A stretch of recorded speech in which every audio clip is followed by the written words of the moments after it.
Hello friends, welcome to my channel. मैं आप लोगों के लिए जीके का इम्पॉर्टेंट क्वेश्चंस लेकर आई हूँ और साथ ही साथ हम लोग इम्पॉर्टेंट पॉइंट को भी डिस्कस करते चलेंगे। तो स्टार्ट करते हैं। फर्स्ट क्वेश्चन है, रंगनाथ स्वामी मंदिर को गली गोपुरम कहा जाता है। गली गोपुरम का अर्थ क्या है? तो इसका आंसर हो जाएगा ऑप्शन सी, पवन मीनार।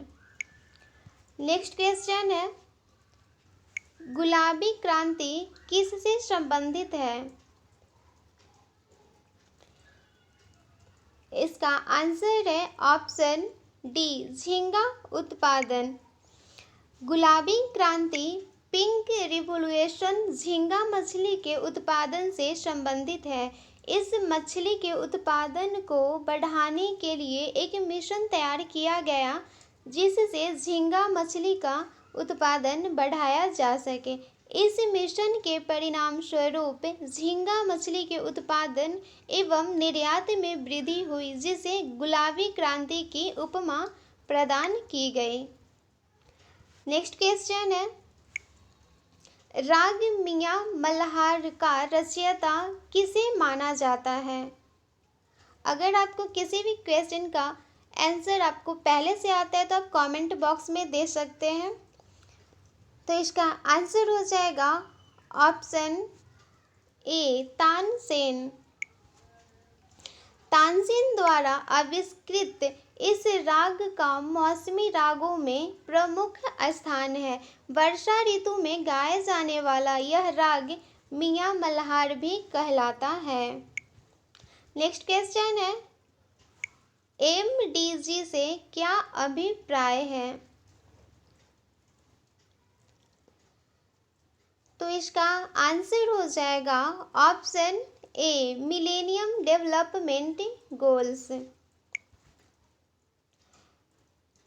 सहस्राब्दी विकास लक्ष्य मिलेनियम डेवलपमेंट गोल एमडीजी साल 2000 में संयुक्त राष्ट्र संघ के जनरल असेंबली की बैठक हुई थी। 2000 से 2015 तक की अवधि के लिए सहस्राब्दी विकास लक्ष्यों मिलेनियम डेवलपमेंट गोल्स की प्राप्ति की योजना बनाई गई थी, जिनकी समयावधि वर्ष 2015 में पूरी हो चुकी थी। नेक्स्ट क्वेश्चन है, राष्ट्रीय एकीकरण एकता दिवस कब मनाते हैं?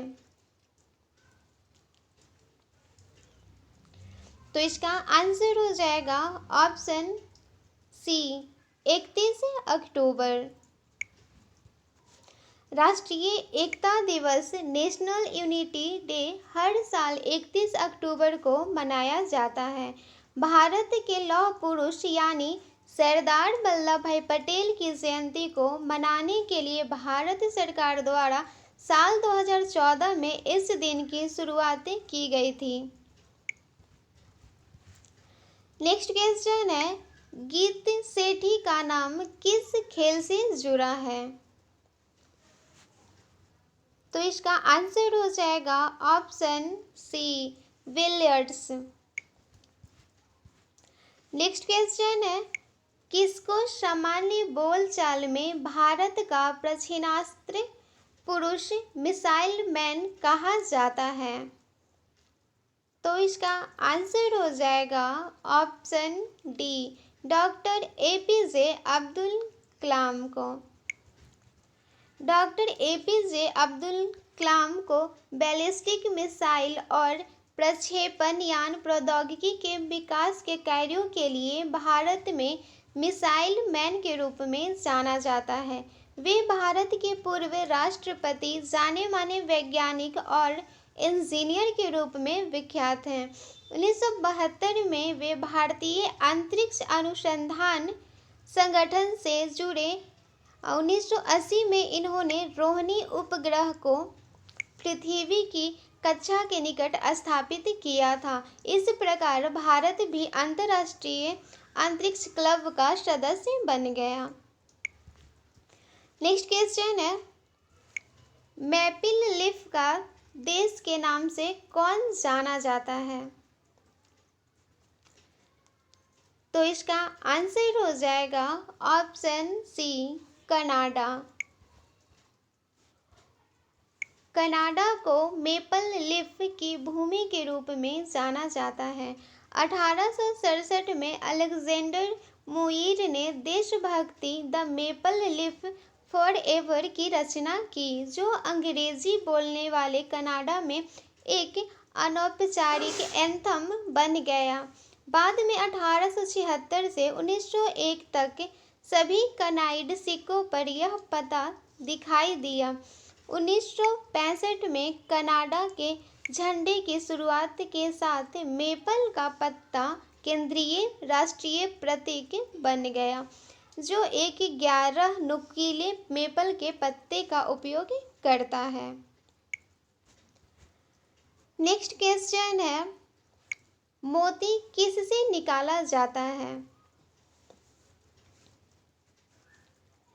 इसका आंसर हो जाएगा ऑप्शन ए, घोंघा। घोंघा नाम का एक जंतु, जिसे मोलास्क कहते हैं, अपने शरीर से निकलने वाले एक चिकने तरल पदार्थ द्वारा अपने घर का निर्माण करता है। घोंघे के घर को छिप्पी कहते हैं। इसके अंदर वह अपने शत्रुओं से भी सुरक्षित रहता है। घोंघों की मोती बनाने वाली किस्म बाइवाल्व्स कहलाती है। इसमें से भी ओयस्टर घोंघा सबसे ज़्यादा मोती बनाता है। इन मोती का रत्न के रूप में उपयोग होता है। नेक्स्ट क्वेश्चन है, किस राज्य द्वारा सर्वप्रथम केंद्र के 3 तलाक ड्राफ्ट बिल का समर्थन किया गया है? इसका आंसर हो जाएगा ऑप्शन डी, उत्तर प्रदेश। उत्तर प्रदेश 3 तलाक ड्राफ्ट बिल का समर्थन करने वाला देश का पहला राज्य बन गया है। उत्तर प्रदेश की योगी आदित्यनाथ सरकार ने 3 तलाक को लेकर केंद्र के प्रस्तावित विधेयक के मसौदे से सहमति व्यक्त की है। मसौदे में 3 तलाक के संज्ञेय और गैर जमानती अपराध करार देते हुए इसके दोषी को 3 साल कैद की सजा और जुर्माने का प्रावधान किया गया है। नेक्स्ट क्वेश्चन है, इंटरपोल का मुख्यालय कहाँ है? तो इसका आंसर हो जाएगा ऑप्शन सी, लियोन। अंतर्राष्ट्रीय आपराधिक पुलिस संगठन, जिसे आमतौर पर इंटरपोल के नाम से भी जाना जाता है, एक अंतर्राष्ट्रीय संगठन है जो दुनिया भर में पुलिस सहयोग और अपराध नियंत्रण की सुविधा प्रदान करता है। इस मुख्यालय लियोन, फ्रांस में है। इसका मुख्यालय लियोन, फ्रांस में है। इसके दुनिया भर में 7 क्षेत्रीय ब्यूरो हैं। दक्षिण कोरिया के किम जोंग यांग इंटरपोल के अध्यक्ष बन गए हैं। दुबई में इंटरपोल के सदस्य देश की बैठक में उन्हें चुना गया है। नेक्स्ट क्वेश्चन है, निम्न में से कौन सा लोक नृत्य कर्नाटक से संबंधित है? तो इसका आंसर हो जाएगा ऑप्शन ए, यक्षगान। यक्षगान कर्नाटक प्रदेश की एक सांप्रदायिक नाटक और नृत्य शैली है। यह कला आर्ट अथवा बायलाट नाम से भी जानी जाती है। ऐसा माना जाता है कि यह भक्ति आंदोलन की अवधि के दौरान पूर्व शास्त्रीय संगीत और रंगमंच से विकसित हुआ था। यह नाट्य शैली मुख्य रूप से कर्नाटक के तटीय क्षेत्रों में विभिन्न रूपों में पाई जाती है। नेक्स्ट क्वेश्चन है, national book trust of India की स्थापना भारत सरकार द्वारा किस वर्ष में की गई थी? तो इसका आंसर हो जाएगा option C 1957। National book trust (एनबीटी) भारत सरकार द्वारा वर्ष 1957 में स्थापित एक सर्वोच्च निकाय है। इसका उद्देश्य सभी प्रमुख भारतीय भाषाओं में सस्ती कीमत पर अच्छा साहित्य प्रकाशित करके समाज में पढ़ने की संस्कृति को बढ़ावा देना था। इस ट्रस्ट के गतिविधियों में प्रकाशन, पुस्तकों और पढ़ने का प्रचार, विदेशों में भारतीय पुस्तकों का प्रचार, लेखकों और प्रकाशकों की सहायता और बाल साहित्य का प्रचार शामिल है। नेक्स्ट क्वेश्चन है, उस पेशेवर भारतीय बास्केटबॉल खिलाड़ी का नाम बताइए जो नेशनल बास्केटबॉल एसोसिएशन में शामिल होने वाला पहला भारतीय है। तो इसका आंसर हो जाएगा ऑप्शन डी सत्यनाम सिंह भामरा।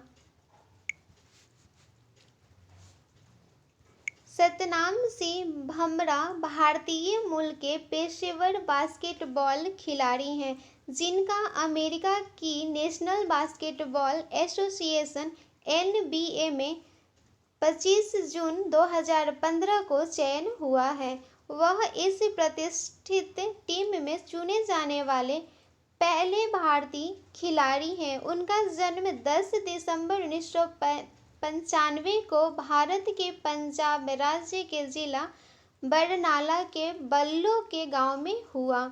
9 वर्ष की आयु में ही वे 6 फुट 2 इंच लंबे हो गए थे। नेक्स्ट क्वेश्चन है, प्रसिद्ध पुस्तक a better India a better world के लेखक कौन है? इसका आंसर हो जाएगा option A NR Narayana Murthy. Next question है, साहित्य अकादमी संस्थान कहाँ स्थित है? इसका आंसर हो जाएगा ऑप्शन बी नई दिल्ली। भारतीय साहित्य अकादमी संस्थान नई दिल्ली में स्थित है। यह भारतीय साहित्य के विकास के लिए सक्रिय कार्य करने वाली राष्ट्रीय संस्था है। इसका गठन 12 मार्च 1954 को भारत सरकार द्वारा किया गया था। इसका उद्देश्य उच्च साहित्य मानदंड स्थापित करना, भारतीय भाषाओं और भारत में होने वाली साहित्यिक गतिविधियों का पोषण और समन्वय करना है। नेक्स्ट क्वेश्चन है, शास्त्रीय नृत्य ओडिसी किस प्रदेश के उपज हैं?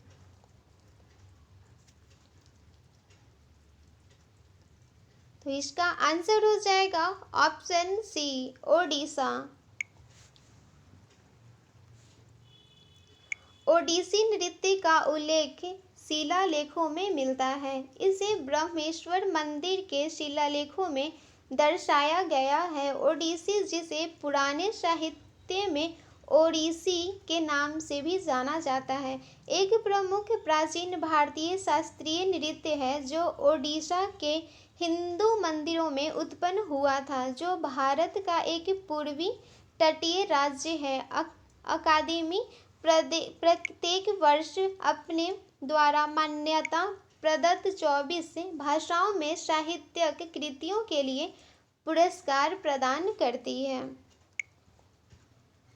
नेक्स्ट क्वेश्चन है, निम्न में से किसको ऑस्ट्रेलिया का लाफिंग जैक कहते हैं? तो इसका आंसर हो जाएगा ऑप्शन डी कुकाबारा। कुकाबारा ऑस्ट्रेलिया का लाफिंग जैक कहते हैं। लाफिंग कुकाबारा किंगफिशर उप परिवार में एक पक्षी है। यह एक बड़ा मजबूत किंगफिशर है जिसका सफेद सिर और भूरी आंखों की पट्टी होती है। लाफिंग कुकावारा नाम का अर्थ पक्षी की हंसी से है, जिसका उपयोग वह परिवार समूहों के बीच क्षेत्र स्थापित करने के लिए करता है। इसे दिन के किसी भी समय सुना जा सकता है, लेकिन अधिकतर सुबह और शाम को। नेक्स्ट क्वेश्चन है, असलम डॉग मिलेनियर पुस्तक क्वेश्चन एंड आंसर पर आधारित है, उसके लेखक कौन हैं? इसका आंसर हो जाएगा ऑप्शन ए विकास स्वरूप। असलम डॉग मिलेनियर 2008 में बनी अंग्रेजी भाषा की फिल्म है। Academy of Motion Picture Arts and Sciences द्वारा प्रदत्त 81वें अकेडमी पुरस्कार समारोह में 8 पुरस्कार प्राप्त कर यह फिल्म सन 2008 की सबसे प्रसिद्ध फीचर फिल्म बनकर उभरी है। इस फिल्म की पृष्ठभूमि में मुंबई की झोपड़पट्टी में रहने वाले लोग हैं। यह फिल्म विकास स्वरूप में अंग्रेजी उपन्यास Q&A पर आधारित है। नेक्स्ट क्वेश्चन है, ज्योति सुरेखा वेनम निम्नलिखित में से किस खेल से संबंधित है? इसका आंसर हो जाएगा ऑप्शन सी तीरंदाजी। ज्योति सुरेखा वेनम दाएं हाथ की भारतीय तीरंदाज है। 4 साल की उम्र में कृष्ण नदी को 3 घंटे 20 मिनट और 6 सेकंड में 5 किलोमीटर की दूरी के साथ 3 बार पार करके लिम्का बुक ऑफ रिकॉर्ड्स में दर्ज किया गया था। विभिन्न राष्ट्रीय और अंतर्राष्ट्रीय प्रतियोगिताओं में उसने 70 पदक जीते। 13 साल की उम्र में उसने मैक्सिकन ग्रां प्री में ओलंपिक दौड़ का स्वर्ण पदक जीता। अगर वीडियो अच्छी लगी हो तो प्लीज़ लाइक करें, सब्सक्राइब करें एंड शेयर करें।